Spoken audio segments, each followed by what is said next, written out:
আল্লাহ বলছে বান্দা যাই করো শুধু এদ্দুর মনে রাখো, এটা থাকবে না, এটা থাকবে। দুনিয়া যতই সাজাও বান্দা মনে রাখো, তুমিও থাকতা না, দুনিয়াও থাকতো না। তুমিও যেমন মৃত্যু হবে, এই কায়নাতেরও মৃত্যু হবে। এই দুনিয়ার প্রত্যেক মানুষের মৃত্যু হলে সেটারে মৌত বলে, আর একদিন গোটা সৃষ্টি জগতের মৃত্যু হবে, সেটারে কেয়ামত বলে, সেটারে কেয়ামত বলে। কেউ থাকবে না, আল্লাহ কথাটা বারবার মনে করাইছে। তোমার যেমন মৃত্যু হবে, সৃষ্টি জগতেরও মৃত্যু হবে। ইজা সামাউন ফাতারাত ফা ইদাল কাওয়াকিবুন তাসারাত। আল্লাহ বলেছেন ইজা শামসু কুফিরাত।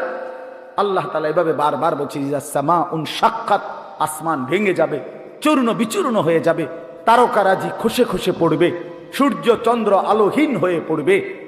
আল্লাহ তাআলা বলেন ইদা রাজ্জাতিল আরদু রাজ্জা, জমিন পাউডারের মতো রেজা রেজা পাউডার হয়ে যাবে।